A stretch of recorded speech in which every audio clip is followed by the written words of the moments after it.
As a child, I was desperate for attention. As I got older, I got bolder. And as my strategies got bolder, the costs of my mistakes got higher. Have you ever been desperate for attention? What strategies did you use to get the attention that you wanted? And when that didn't work, what did it cost you? What have you learned from the choices you've made? At the end of this brief program, we'll recommend additional materials that will support you in your efforts to create the life that you want.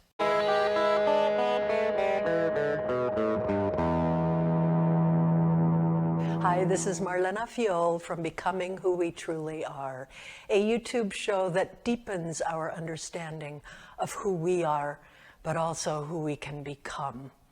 I've drawn much of what I'm going to be talking about today from my memoir, Nothing Bad Between Us.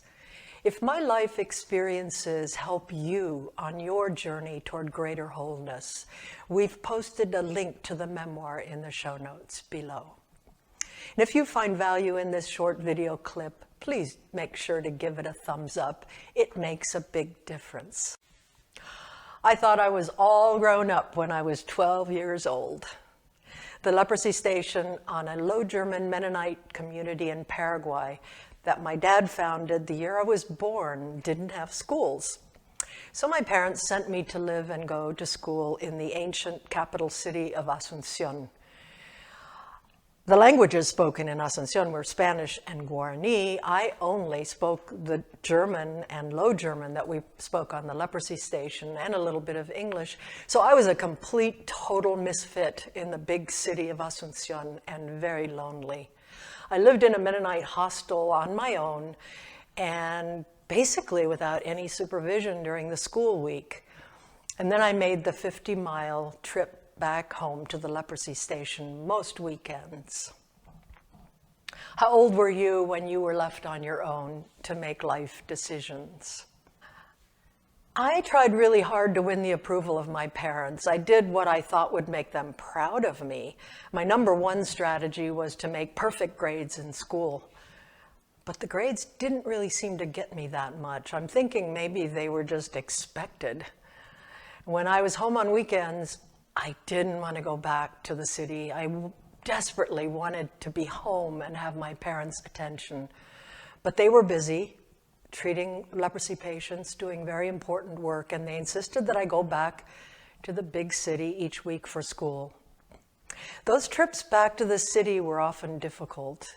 And here's a brief excerpt from my memoir.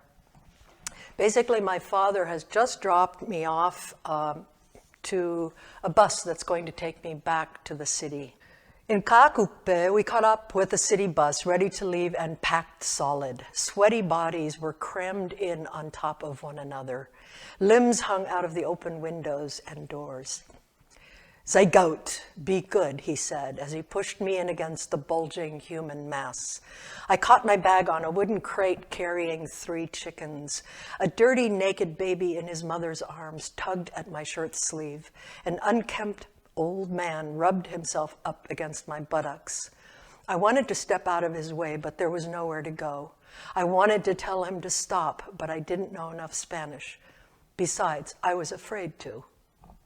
As the diesel engine started up, everything jostled side to side, and I fought to not lose my bearings, standing with my feet far apart for stability. I looked out through the dust-covered, large, flat rear window of the bus, just in time to see Dad's brown station wagon disappearing over the hill behind us. Tears spilled out of my eyes and landed on my shirt. I hate those chickens. I wish they would quit squawking. And how do I get my body away from that awful man behind me? Through my tears, I kept staring at the place where Dad's car had disappeared from view. A strong magnetic thread seemed to pull my heart along behind that brown station wagon, even after it was out of sight. My lips silently mouthed, "Please, Daddy, let me stay home." What would you have done under these circumstances? When faced with discouraging results, some of us pull in and give up. Psychologists call this failure phobia. It basically is, if you at first you don't succeed, destroy all evidence that you've ever tried. This didn't make any sense to me. I kept stumbling forward, trying out new ways to make life work. And along the way, I continued to make a lot of mistakes. What have I learned in the years since then? In the wise words of the legendary Yankee catcher Yogi Berra, it ain't over till it's over.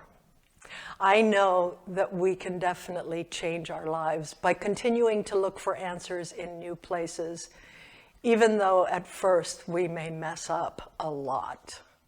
For those of you who are deeply engaged in your own quest to becoming who you truly are, I just want to say that my path may not be the best one for you.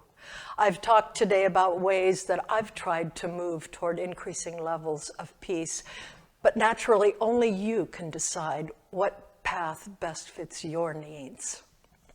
I do hope that parts of my story are useful to you in stimulating your thinking about choices you've made in the past or maybe currently are making.